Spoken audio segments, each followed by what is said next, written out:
This is VOA News. I'm David Byrd. The coronavirus continues to spread across the globe with more deaths reported outside the epicenter of China. We get more from AP's Julie Walker. South Korea reported an 8-fold jump in viral infections Saturday, with more than 400 cases, mostly linked to a church and a hospital. The death toll there remains at 3, while the death toll in Iran climbed to 6. In Italy, a dozen towns went into lockdown after hundreds came into contact with about 54 people confirmed infected. The death toll there, 2. Health officials say some virus clusters have shown no direct link to travel to China. Globally, nearly 78,000 people have been infected in 29 countries, and more than 2,300 have died, none in the U.S. I'm Julie Walker. Iranian media are saying that preliminary results of Friday's parliamentary election shows conservatives winning 70% of the 290-seat chamber.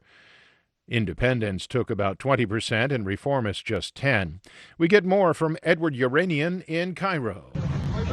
Amateur video broadcast by Arab and Iranian media showed several men outside an Iranian polling station claiming that electoral officials had stolen Friday's parliamentary election.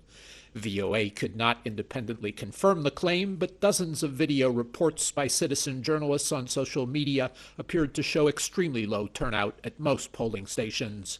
Despite the apparently low turnout, Iranian media continued to show video of President Hassan Rouhani asserting that Friday's election was a glorious event in the history of the country and of the 1979 Islamic Revolution.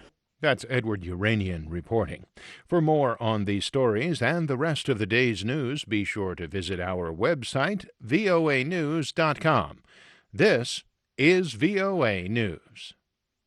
A United Nations report says Afghanistan passed a grim milestone with more than 100,000 civilians killed or hurt in the last 10 years since the international body began documenting casualties in the war there. Last year, there was a slight decrease in the number of civilians hurt or killed, which the report says was the result of reduced casualties inflicted by the Islamic State affiliate. But still, UN Assistance Mission in Afghanistan Human Rights Chief Fiona Fraser said the documentation of the report indicates more than 10,000 civilian casualties for the 6th year in a row. UNAMA has again documented for the 6th year in a row that there have been over 10,000 civilian casualties caused by the armed conflict. A third of those are people who've been killed. Men, women, boys, and girls. The report released Saturday by UNAMA comes as a week-long reduction of violence agreement between the U.S. and Taliban forces takes effect. That hopes to pave the way for a 29th of February signing of a peace accord that Washington hopes will end the U.S.'s longest war.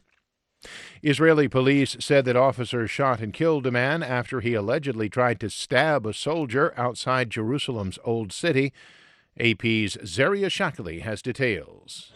The man was not immediately identified, but is believed to have been a Palestinian. Israeli medics said a 42-year-old woman was slightly wounded in the leg when shots were fired at the assailant. Israeli police spokesman Mickey Rosenfeld said the attacker was armed with a knife and approached an officer who responded to the attack. The Old City is a home to holy sites sacred to Jews, Christians and Muslims, including the Flashpoint compound known as the Al-Aqsa Mosque to Muslims and the Temple Mount to Jews. I'm Zeria Shakali. South Sudan opened a new chapter in its fragile emergence from civil war Saturday as rival leaders formed a coalition government. One day after President Salva Kiir dissolved the previous government, opposition leader Riek Machar was sworn in as his deputy, an arrangement that twice collapsed in fighting during the conflict that killed nearly 400,000 people. Kiir declared the official end of the war and said we can now proclaim a new dawn. We solemnly swear that we will work together to preserve the lives of our people and preserve their unity. The world's youngest nation slid into civil war in 2013, 2 years after winning a long-fought independence from Sudan. For more, visit voanews.com. I'm David Byrd, VOA News.